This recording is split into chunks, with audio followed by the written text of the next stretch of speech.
today for the first part of Morning Brunch, and we're going to be talking about Tactical Longevity, which is a company Dr. Prohaska has founded and brought together. And what I think you're doing is so interesting, and I think there's a lot of people who are watching and listening who could really benefit from the things that you are teaching people. So we're going to go ahead and get right into it.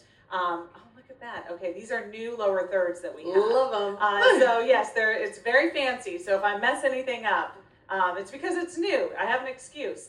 But let me go ahead and put up your website here so that if people want to find you, it's a cool website. Thank you. Too. It's new. It's very snazzy. So one of the things that really caught me about what you do is talking about the little moments in your day that can really prepare you for the bigger stressors in life. And this really resonated with me to sort of reframe my mind. Even in the last week since I found out about you and what you do, I have tried to reframe little stressors as really good moments to prepare me for the big things in life. And so kind of tell people about what that theory is and how maybe they can do this in their own life. Sure. Well, I'll say kind of my background is in clinical psychology, and I work a lot with SWAT teams, tactical teams, people in high stress conditions, Fortune 500 companies, and basically I teach people how to think about stress so that when the stressful moment comes, they're ready to go. They're more prepared. I kind of focus pre-incident. How do you think about stress? Because it totally affects how you perform. And one of the things that we've come to realize is that when you think of the highest performers in high stress environments, you're really kind of, your tactical guys, all those people making big decisions with a lot of things on the line, they have already trained their stressors before they get to those big moments. And so the everyday person can also do this. You can take small experiences in your everyday life, and if you think about them correctly, you can become better at stress. And so a lot of what I do is use little micro trainings and teachings to teach people how you think about stress right now will prepare you for the bigger things. For example, let's say you're late to work in the morning. Your little kiddo in the back has just spilled milk all over the car. Right? Yeah, You got to this clean feels it up. real close to home. This is super stressful, right? This is a micro training moment. This is a micro adversity moment where you can go, okay, how do I want to react and respond right here so that I can make the most of it? I can spiral out of control and my kid can watch me do that. Or how do I think about stress at that moment right there so that it prepares people better? So I want my kid to think that I can handle stress well. So in this moment, he spills his milk all over the car. I'm moving quickly to clean it up. I'm acting positively. I'm making sure that I'm saying, hey, look, no big deal. I'm acting with grace. And so my kid is now using that problem as an opportunity to learn something about how to manage stress. And how would that look then maybe in a corporate environment? Say your company just got dropped by one of your big clients, and that is really stressful. How does that look as in that bigger moment? Perfect example. So I call this problem as the opportunity. The bad thing has already happened. The horrible thing has already happened. You lost your contract already. How do we use that as a signal to help make us better? And in that moment, it would be, how do I become more adaptable and flexible? How do we use this time after I lost my contract to go, okay, well, what do I need to prepare better? How do I need to make this team more successful? And I think sometimes we get stuck in what's already happened. We can't control it anymore. And I think that's the wrong mindset. We have to think forward thinking. How do I make myself better here? This is an opportunity. Problem as the opportunity. So take the negative, turn it into a positive. Yes, as much as you can. Yep. As much as you can. It's not always possible, but we'll try. Yeah. Right. Yeah. I mean, and that's so true also. And I know one of the things that you had kind of mentioned was this goes beyond, deep breathing, meditating. Why do you find that this particular method is maybe more effective than some of those methods that have been traditionally taught as stress relief? And those methods are fine. I think it's just a different way. So how you think about stress determines how you react to stress. And there's only so much breathing and yoga you can do if the stress is chronic as well. Right. If you're having a chronic situation with a bad boss, you're not going to be able to breathe and yoga your way through the whole thing. You're going to have to learn how to think about it differently. And so I kind of work on the cognitive side, the thinking side. How do we think about this so that we can manage it better? I like that.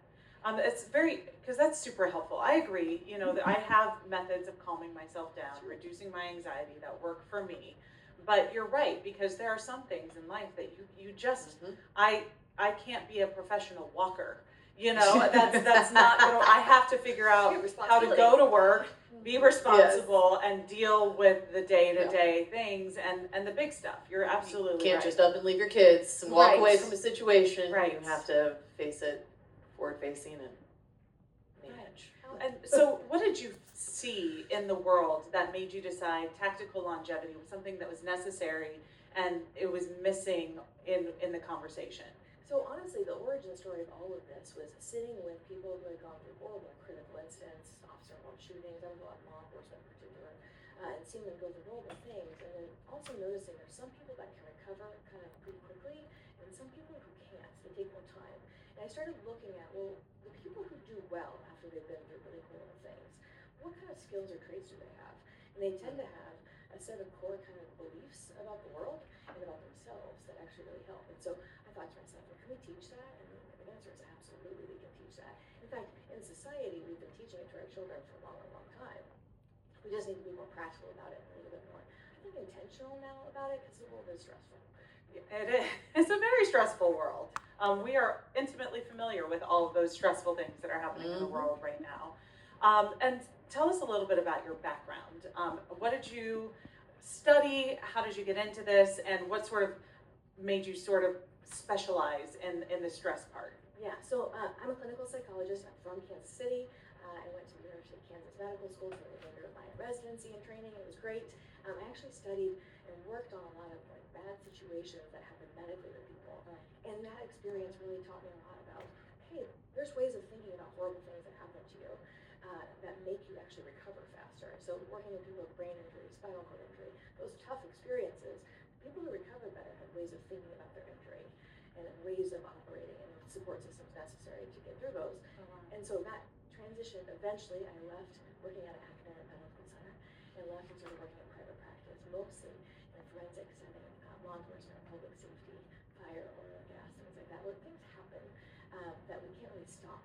So a lot of what I ended up having to do is respond to crises. And I started learning that actually, if we work pre-incident, pre-bad event, we can usually help people get to where they need to be faster. Yeah, and that also brought up a question in my mind. Okay, let's say someone came to you too late and they are in the middle of a crisis and they're like, I think I need some help. I need some new ways of dealing with this. The old ways aren't cutting it. This is too much. If they come to you in the middle of the crisis, is it too late? No, it's not too late. Okay. It's never too late in the middle of a crisis. In fact, that's oftentimes when most people come to me or find out about what we do, is they've already had some discomfort, they've already had something go wrong, they've already realized, hey, I don't really like how I handled that. I want to be a better version of myself. And that in itself is enough motivation, I think, to say, cool, let's start working on some skills, some ways of thinking about stress so that this event and whatever happens in the future can be managed better. Because I have zero success at stopping bad things from happening. As much as I would love to say I do, bad things happen in the world. And I think we have to be prepared for them. We can't stop bad things, we can only change how we react to them. It's hard to think of in theory too, I think, for someone, who nobody wants to have the bad thing happen. But it is a reality of life, unfortunately. And so it is hard, I'm sure, for people to think about it ahead of time because nobody really wants to think about it ahead of time. And so I'm assuming a lot of people do come to you mainly in the crisis mode because before the crisis, everyone's like, we're good. We don't need to cross that bridge when we come to it. Yeah. Yep. And that's a fair way to think about life. But I think when you go through a bad thing, you will realize where your weaknesses are. And then that's a perfect opportunity to build them back up again. And so a lot of times that's what we do is we say, okay, you got through this crisis, all right. How do we get you better at the next crisis? I want people to be better at crises, basically. And so that's what we train. Okay. And you also have a post-incident training. Yes. What does that look like? A lot of it's how do we help managers in particular or leaders help their people talk about stress so that it's coming out in a healthy way. I think sometimes there's like the whole theory that you just have to talk about everything, get it all out all the time. That's not exactly what the research says. And so we teach people how, managers in particular and leaders, how to respond to stress after it happens. A lot of times when I work with people who've been really damaged by an incident, they might say, I might have to work 2 sessions on the actual incident and 10 sessions on how someone in their life didn't respond appropriately or how their boss or their agency didn't respond well. And so I spend a lot of time actually repairing, and I think we can help people learn how to respond better to their employees too. Yeah, that is, I'm sure that's so difficult because everyone reacts differently as well. So having an employer have to sort of do it the right way so that it mainly helps everybody, that's gotta be challenging because like I may take things one way, Michelle takes things another way, and Susie in the newsroom takes things a whole other way, you know, and so that has to be really challenging. You'll never do it perfectly. I always tell Yeah. people you're always going to get some kind of critique or criticism. So don't try to be perfect. I will say one of like the rules of thumb is give people a sense of control after a bad incident happens. A lot of times I think we don't remember that people who've been through a really bad, horrific thing, one of the things that hurts the worst is not being in control of that thing. And so giving them a sense of control right after the event. Do you want to talk about it? Do you not want to talk about it? I'm going to let you decide right here. The other thing is knowing people's baselines. If you know your employees' baselines, you can see a change from baseline, and all you've got to do is address it. It's like, hey, just notice something's a little different about you. Tell me what's going on if you feel like it. If you don't, no big deal. Building those social connections and that trust pre-bad incident happening is really important because waiting for post-incident to then develop a relationship is really hard. It's kind of like the analogy I use is when a tornado is coming, that's a really bad time to build a tornado shelter. You should have it before. And so that's a good point. That's kind of what I think about with relationships too. Have you been able to put a dollar amount at all on how being unprepared for stress can affect a company, a business, even just a one person's bottom line? So nailing down the actual amount is difficult because of the industry, but I will tell you that when it comes to incidents being handled poorly, we see people usually burn out, kind of quiet quitting happens fairly frequently. I'd say sometimes up to 2/3 of membership will sometimes move to quiet quitting pretty quickly. Oftentimes weeks or months afterwards, usually months, you'll see people actually leave. They'll actually decide, I can't handle this environment or the way it was handled afterwards. It upset me so much, I need to leave. So you'll also see people leave. And then sometimes you'll see interpersonal conflict go up as well in between everybody. Everybody kind of starts kind of backbiting and fighting each other. So, Yeah, that makes sense. And that's disruptive to the bottom line if you think about it. Right. Mm-hmm. And so do you still do a lot of private practice, or are you typically working now with businesses? And I see that you also give talks and speeches and sort of, I would imagine that's very popular with a lot of corporate services, but do you also meet one-on-one with patients? I still do, yes. Okay. So most of my work now is with teams, so groups and teams. How do I help groups and teams perform better? So that can be in corporate world and critical incident management teams in corporate world, all the way over to SWAT teams. Those are that's like my guys and gals there. I love them. I love watching that. I think it comes from my sports background and really liking that team environment. You get to see it play out in high stress incidents, both in law enforcement but also in corporate management. Oh, yeah. What are similarities between a SWAT team and a corporate team? Okay, so first of all, stress is stress. It's not a competition, Uh-huh. and what stresses one person out can be different. So the stress itself is all relative, but I think the skill sets necessary to get through the stress are very similar. So if you are a tactical team operator, you need to be mentally flexible and adaptable and a good problem solver. Well, if you're at a Fortune 500 company, you also need to be mentally flexible, adaptable, and a good problem solver. And if you are a mother, you also need those things. And so those same skill sets run through, that's the through line through everyone. It's about how we train those and then also realizing that we could all benefit from better problem solving, better adaptability and flexibility. Yeah. I think that's really interesting too, because I think there's a lot of us who are like, well, I just sit behind a desk. I'm not in those same situations. But it's kind of nice to hear that stress to stress. Yes. And so when sometimes I belittle my own stress, thinking like, well, I'm just a mom and I'm not digging ditches, doing hard labor, that kind of thing, and I get to sit indoors. Right. So sometimes I downplay my own stress, but it's kind of nice to hear someone say like, everyone's carrying their own load, Absolutely. basically. It just looks different. Yes, Yeah. exactly. It's all about what you value. So obviously if you're a mother and your kids are the most important thing to you, if something goes wrong with your kid, that's going to be absolutely your worst day. So, and it's all up a matter of perspective, really. So, What does your process look like if you have a group or a company coming to you?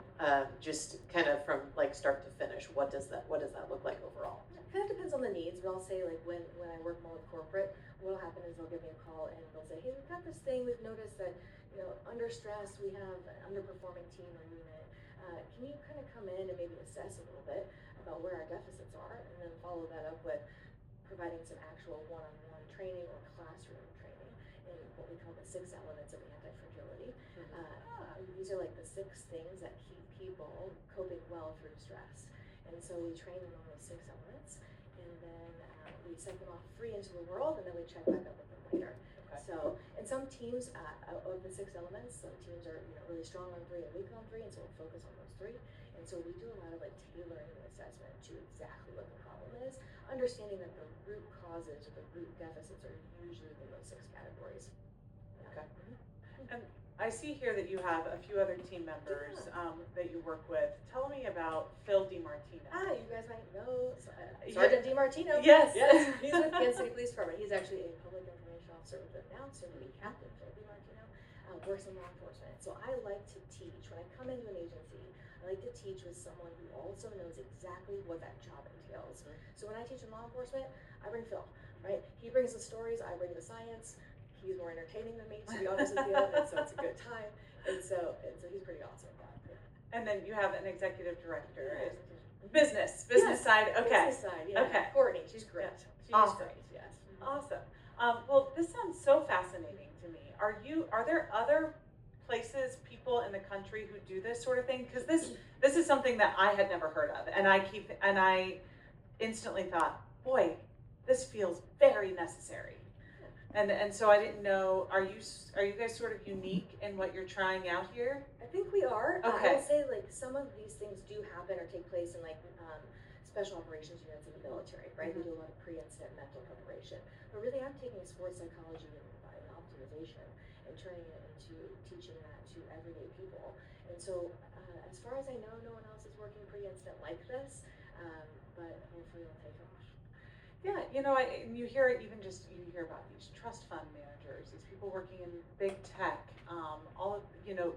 It seems to be more and more prevalent that we're hearing about these people really suffering the effects of a stressful situation, and so I'm wondering why this isn't done a little bit more across the board for these desk jobs that feel less stressful than being a police officer, for example. I think that people don't realize how much stress they're under, and then I also think that they don't know that there are other ways of doing this besides just yoga and breathing and taking a walk, right? Mm-hmm. Those are the things that are most like pop culture oriented, I would say, and have a lot more media attention. I don't think people realize you can control how you experience stress by how you think about stress. And so it takes a little bit more detail, a little bit more energy and effort on the front end. But once you have those things in place, they go with you anywhere. I was compared to like, you can always run dumpster fire to dumpster fire and just never improve on yourself. Or you can do what we did in America with building codes, and we prevented fire by changing our building codes pre-incident so that we have less fires. And so I'm pre-incident, I'm pre-bad experience. How do we change how you think about everything, and then no matter what situation you come into, you're ready for it. Oh, I love that analogy. That makes a lot of sense. Would that be like your one piece of advice for a viewer out there right now wondering, like, I might not have the high stress job or something, but they have everyday life stressors, whatever the case may be, given everybody has different stressors, different things that affect them, that the one piece of advice that you would drive home right now, just something just kind of overall over encompassing, is train your mind like you train your body. If you want your body to be able to do certain things and withstand certain stressors and be able to climb the stairs and play with your grandkids or whatever, you need to train your mind similarly. How we think about stress is very similar to how we train our body.